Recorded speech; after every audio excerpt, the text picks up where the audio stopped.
कोपरगाव नगरपरिषदेचे 5 नंबरच्या तलावाचे उद्घाटन नुकतेच ह्या रविवारी आमदारांच्या हस्ते होणार आहे अशी बातमी झळकते आहे। गावामध्ये अनंत फ्लेक्स लागलेले आहे, लाखो रुपयाचे फ्लेक्स लागलेले आहेत आणि हे तळं ज्या बांधकाम झालं त्यावेळेस या तळ्यातली माती समृद्धी महामार्गाने उचलून नेली आणि ज्यावेळेस दगड लागला त्या पुढचं काम आत्ताच्या ठेकेदाराकडनं 131 कोटी रुपयांपैकी 65 कोटी रुपये केवळ 5 नंबर तळ्यासाठी राखीव आहेत।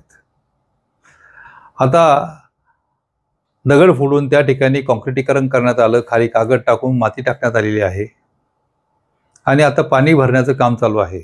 परंतु ह्या तळ्याला अजून इनलेट आणि आउटलेट दोन्ही गोष्टी बाकी आहेत।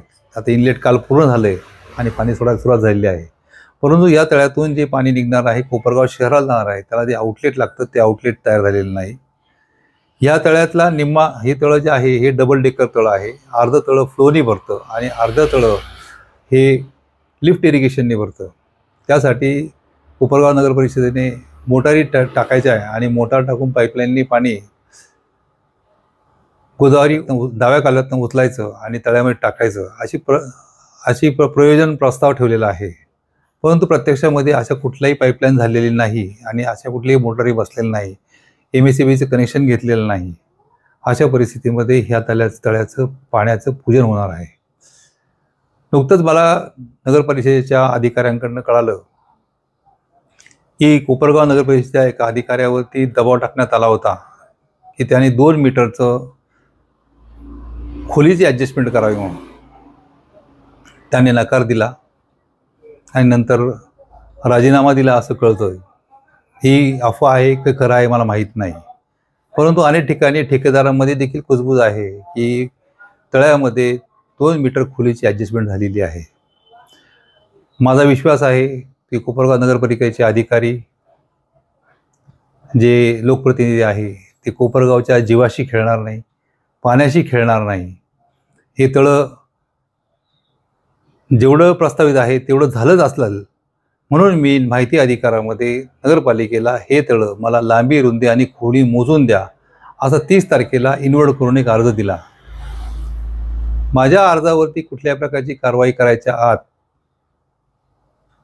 कोपरगावचे लोकप्रतिनिधी यांनी रविवारी 15 तारखेला हा कार्यक्रम जाहीर केला आहे। जर हे सगळे धुतलेल्या तांदळाचे असते तर हे पहिले म्हटले असते की संजय काळे म्हणतात की कोपरगावच्या 5 नंबर तळ्याची खोली, लांबी आणि रुंदी मोजून पाहिजे, तर त्यांना पहिली मोजून द्या आणि मग आपण पाणी भरू। त्याचा अर्थ मला तळं मोजून न देता पाणी भरणं म्हणजे ह्या तळ्यामध्ये निश्चित काहीतरी काळबेरं आहे हे सिद्ध होतं। जर मला तळं मोजून दिलं नाही तर मी उच्च न्यायालयातनं हे तळं मोजून घेणार आहे। माझ्या खात्री आहे आत्ता मी प्रत्यक्षामध्ये त्या तळ्याची माझ्या खाजगीमध्ये जी मोजणी केली आहे ते 9 मीटर खोल तळं आहे आणि प्रत्यक्षामध्ये 13 मीटर असावं असं एक कागदपत्रात दिसतं आहे। माझ्याकडे जे उपलब्ध कागदपत्र आहे त्याच्यामध्ये खोली किती आहे लिहिलेलं नाही आहे, फक्त क्युबिक मीटरमध्ये माहिती दिलेली आहे। मी प्रत्यक्षामध्ये नगरपालिकेकडे माहिती अधिकारात मागितलेली आहे। त्याला 30 दिवस लागतील, 30 तारखेपर्यंत मला माहिती येईल, नाही यायला तर अपील होईल। पण मी ती माहिती घेतल्यानंतर उच्च न्यायालयाकडून ह्या तळ्याची खोली कोपरगावच्या पाण्यासाठी, कोपरगावकरांसाठी खात्री करून घेण्यासाठी, दूध का दूध पाणी का पाणी करण्यासाठी हे तळं मोजून घेणार आहे हे मात्र निश्चित। हे जे 5 नंबरचं तळं आहे या 5 नंबरच्या तळ्यामधला 1-1.5 फुटाचा जर पाणी काढलं तर 1.5 फुटामध्ये गावाचं 1 रोटेशन होतं। जर आपण इमॅजिन करा की 4 मीटर तळं म्हणलं तर आपल्याला कमीत कमी 8 आवर्तनांचा फटका बसू शकतो। 8 आवर्तनं म्हणजे 2 महिन्याचं पाणी साठा। आज 8 दिवसांनी पाणी मिळतं आपल्याला, तर 2 महिन्याचा पाणी साठा आपल्याला कमी होणार आहे।